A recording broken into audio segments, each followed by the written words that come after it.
है गोरखपुर इन्हीं में से एक सीट है। गोरखपुर बीजेपी का किला।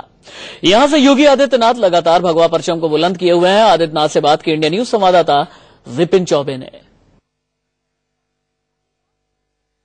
हम लोग गोरखपुर में मौजूद है और हमारे साथ बातचीत करने के लिए गोरखपुर के सांसद योगी आदित्यनाथ हैं। महाराज जी, आपने वोट डाल लिया है, आप सुबह सुबह भी इतनी जल्दी पहुंचने का रीजन एक तो क्या है और किस तरह का इम्पैक्ट, किस तरह की बयार गोरखपुर में आपको दिख रही है? शुरुआत अच्छी हो, हमने वो शुरुआत की है और दिन भर शुरुआत यहां की जनता के द्वारा होगा।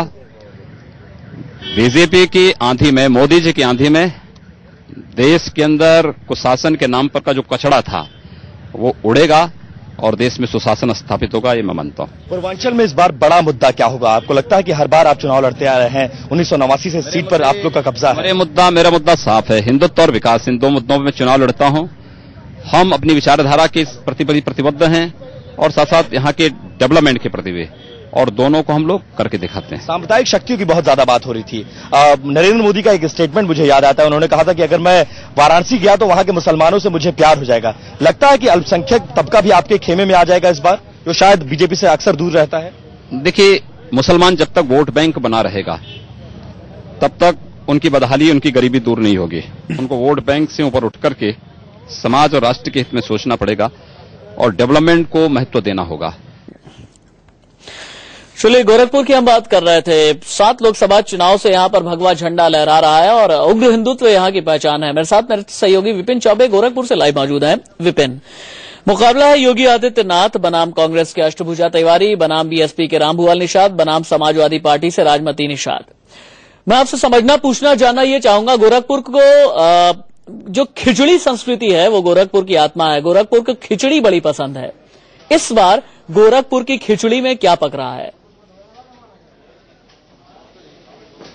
देखिए, खिचड़ी में तस्वीर साफ है। 1989 से लेकर पहले भी मैंने बताया और आपने भी कहा कि यहां पर विश्व हिंदू परिषद, हिंदू महासंघ या फिर अब बीजेपी 1998 से लगातार, तो यहां की तस्वीर ऑलमोस्ट बिल्कुल साफ है राशिद। लेकिन पहले योगी फैक्टर काम करता था क्योंकि यहां विकास एजेंडा कभी नहीं रहा है।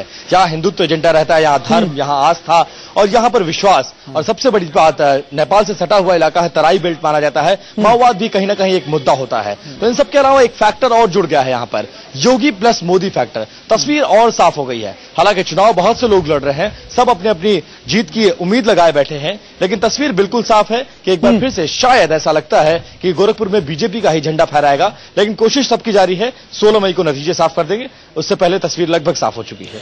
ठीक है विपिन चौबे, आप रहिए। बिहार का भी हम लोग करेंगे। 6 लोकसभा सीटों पर वोटिंग हो रही है। वाल्मीकि नगर, पश्चिमी चंपारण, पूर्वी चंपारण, वैशाली, गोपालगंज और सिवान। बिहार के वैशाली में भी सुबह से लोग कतारों में खड़े हैं। खासतौर पर महिलाओं में ज्यादा उत्साह दिख रहा है। वैशाली के एक बूथ पर वोटरों से बात की है मेरे सहयोगी अभिषेक चंद्रा ने। हम फिलहाल मौजूद हैं वैशाली के गोरोल गांव में, जहां पे सुबह से ही ग्रामीण महिलाओं की, ग्रामीण पुरुषों की लंबी कतार देखी जा रही थी।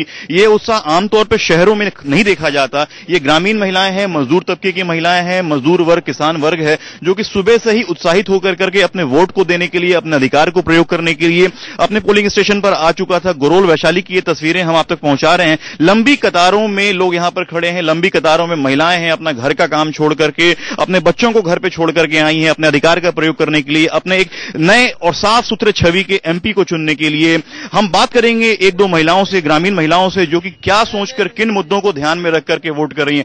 आप बताइए, क्या मुद्दे हैं, क्या सोचकर आप वोट करने आई हैं? अभी सोच के वोट करे लिए, हम सब गरीब मजदूरा आदमी हती, सब लोग तो राज चलल, अभी सरकार कैसे राज चलबै छल, कैसे हमें सबके रोजी रोटी मिलत, कैसे हम सब जिंदा रहम। आप हर बार आती हैं, इतनी सुबह वोट देके जाती हैं हर बार? हाँ, हर बार हम लोग इतने सुबह में वोट देके जाते हैं। आपका सांसद कुछ करता है बाद में जीतने के बाद? कुछ ना। ये बिहार की वैशाली की एक ग्रामीण महिला है जो कि हर 5 साल में एक बार अहले तड़के आकर के अपना वोटिंग कर जाती हैं और अपने नए सांसद से कुछ अच्छे कामों की उम्मीद करती हैं। बावजूद इसके इन्हें हर बार निराशा ही मिलती है और इनका नया सांसद, इनका नया व्यक्ति, इनका नया प्रतिनिधि जो होता है, इनके लिए कुछ खास नहीं कर पाता। दिल्ली के एयर कंडीशन कमरों में से चल रही सरकारें इनकी बात बड़ी मुश्किल से सुन पाती हैं और समस्याएं जस की तस 65 साल की आजादी के बाद भी बरकरार है। अब देखना यह होगा कि 16वीं लोकसभा का गठन जब 16 मई को होता है तो नई सरकार और इनका नया जनप्रतिनिधि जो है वो क्या इनके लिए कर पाता है। वैशाली के गोरोल से कैमरा पर्सन जितेंद्र के साथ मैं अभिषेक चंद्रा, इंडिया न्यूज। चलिए वैशाली की रिपोर्ट ही आप देख रहे थे। वैशाली से 22 उम्मीदवार चुनावी मैदान में हैं। रघुवंश बाबू, रघुवंश प्रसाद सिंह 1996 से लगातार 5 बार यहां से चुनाव जीत चुके हैं। ये बड़ी बात है। पिछली बार उन्होंने जेडीयू के दबंग विजय शुक्ला, मुन्ना शुक्ला के नाम से मशहूर है, उन्हें हराया था। सीधे अभिषेक चंद्रा का रुख होगा। अभिषेक, मुझे ये बताइए, इस बार रघुवंश प्रसाद सिंह के खिलाफ एनडीए की साझेदार एलजेपी ने बाहुबली रामा सिंह को उम्मीदवार बनाया है। जेडीयू ने विजय साहनी पर दांव लगाया हुआ है और वहीं अन्नू शुक्ला निर्दलीय चुनाव लड़ रही हैं क्योंकि वो नाराज हैं। लालगंज की जेडीयू विधायक और बाहुबली मुन्ना शुक्ला की पत्नी है। मुकाबला किस तरीके का है और साथ ही कास्ट इक्वेशंस के लिहाज से ही मुझे बताइएगा किस तरीके का मुकाबला रहा है, क्योंकि ये जो क्षेत्र है राजपूत बहुल इलाका कहा जाता है। बिल्कुल राशिद, आप बिल्कुल सही कह रहे हैं। वैसे तो कुल 22 उम्मीदवार मैदान में हैं, लेकिन मुख्य मुकाबला 4 लोगों के बीच में है। आरजेडी के रघुवंश बाबू तो हैं ही हैं, उनके मुख्य मुकाबले में एलजेपी के रामा सिंह और अनु शुक्ला हैं। लड़ाई एक तरफा हो चुकी है। जैसे जैसे स्थिति स्पष्ट होती जा रही है, रघुवंश प्रसाद बाकी लोगों से आगे निकलते जा रहे हैं और अब जो लड़ाई है, इस वक्त 2 बजे की जो लड़ाई हो रही है, वो नंबर 2 के पोजीशन को हासिल करने की हो रही है। रामा सिंह और अनु शुक्ला कहीं ना कहीं नंबर 2 के पोजीशन में आपसी टक्कर में है और विजय साहनी कहीं ना कहीं पीछे छूटते जा रहे हैं। हमारे साथ हमारे स्थानीय रिपोर्टर चंद्रमणि मौजूद हैं। चंद्रमणि सुबह से लगातार वैशाली को कवर कर रहे हैं। चंद्रमणि, सुबह से आपने क्या देखा तमाम ग्रामीण इलाकों में?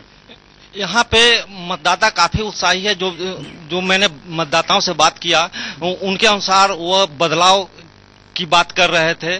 लेकिन अगर देखा जाए तो यहाँ पर 3 मुख्य रूप से मुकाबले में है। आरजेडी के रघुवंश प्रसाद सिंह, रामा सिंह एलजेपी से और निर्दलीय प्रत्याशी अन्नू शुक्ला हैं। राशिद, एक बात स्पष्ट है कि रघुवंश बाबू के बारे में कहा हमेशा जाता है कि जो जीत होती है उनकी अपनी जीत होती है, आरजेडी पार्टी की जीत नहीं होती है। काफी हद तक वो आश्वस्त होते हैं और रघुवंश प्रसाद सिंह ने तब भी अपनी जीत को कायम किया था जब आरजेडी का सबसे बुरा वक्त चल रहा है। तो कहीं ना कहीं वो अपने सिक्सर मारने की पूरी तैयारी में है और वो सबसे ऊपर रोजगार गारंटी योजना का एक बड़ा श्रेय उन्हें जाता है। अभिषेक चंद्रा के पास दोबारा लौट करके आऊंगा, उससे पहले